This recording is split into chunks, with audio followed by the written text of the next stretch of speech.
You've probably heard this idea before, right? That when girls hit their teenage years, their self-esteem just takes a nosedive. Well, that whole concept really exploded thanks to a huge study back in 1991. In this explainer, we're going to dig into the source material that took a critical look at that very study, its claims, and its surprisingly long-lasting legacy.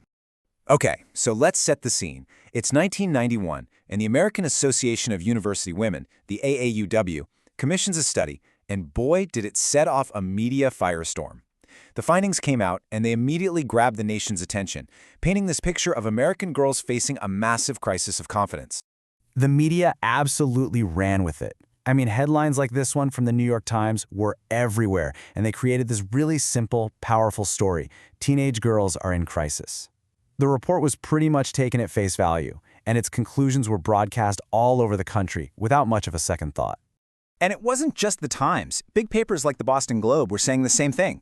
The source material we're looking at makes a key point here. This coverage was everywhere, it was serious, and very few people were digging in and questioning the methods. The story of a self-esteem gap just took hold.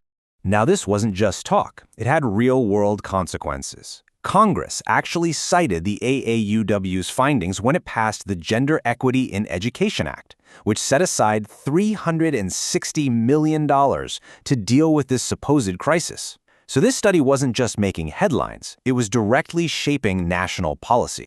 But was the story really that straightforward? The author of our source material had some doubts.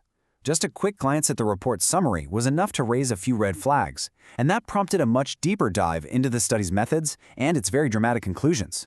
So, one of the first things that jumped out was this idea of a glamour gap. The researchers argued that because more boys said they wanted to be rock stars or pro athletes, it meant they had higher aspirations, and therefore higher self-esteem. This was actually presented as a key piece of evidence. And this is where it gets really interesting, right? It's all about interpretation. The AAUW saw a glamour gap, but our source author suggests another way to look at it, a reality gap. Maybe the girls weren't less ambitious, maybe they were just more grounded and realistic about their career goals at that age. That could point to earlier maturity, not lower self-esteem. So you'd think getting the full study would be easy, right?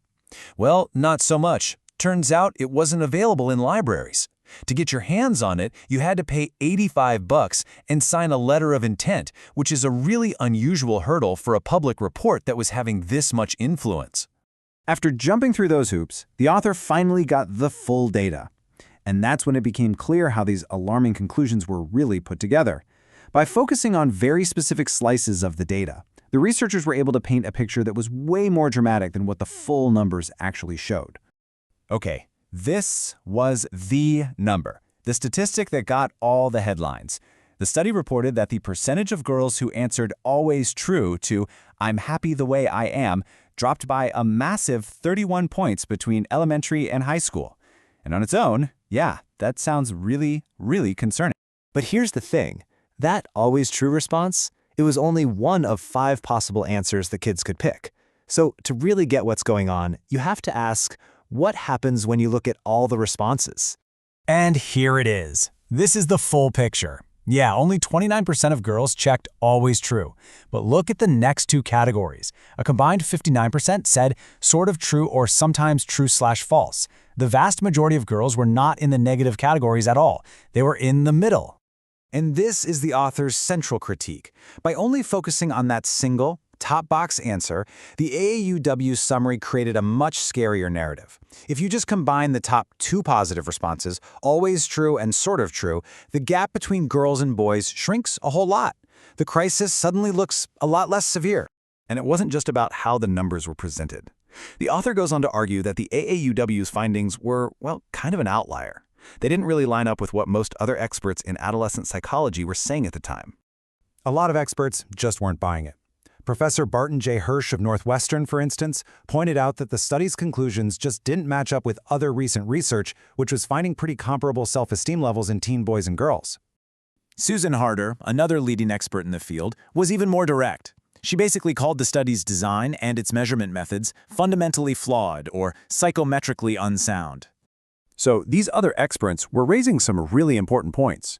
They argued that, look, self-esteem is notoriously tricky to measure. Plus, what people say about themselves on a survey isn't always the full story. They also suggested that girls might just be more open and honest about negative feelings. The prevailing view, according to the source, was that most teens, boys and girls, actually get through adolescence just fine. But maybe the most damaging piece of evidence against the study's big conclusion came from its own data.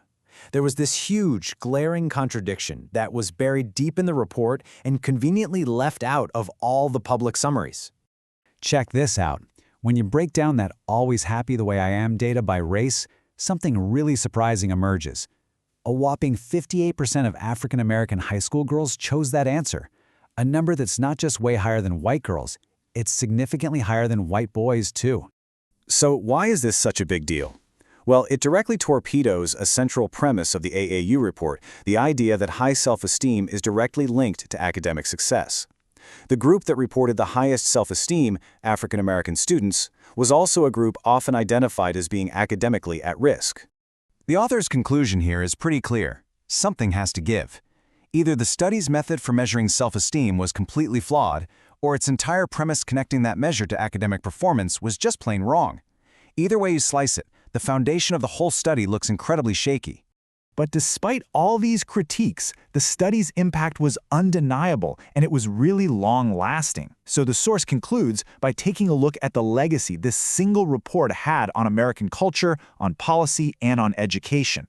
Even with all its flaws, this story had legs. It inspired legislation and huge amounts of government spending. It fueled countless conferences and community projects. It totally shaped how the media talked about girls' development for years, and it even gave us programs like Take Our Daughters to Work Day. The idea of a female self-esteem crisis became deeply woven into the culture. And this brings us to the final, really provocative question the source material leaves us with. Did all the focus on a supposed gender gap in self-esteem actually distract us from a more urgent issue, the very real learning gap between American students and their peers around the world?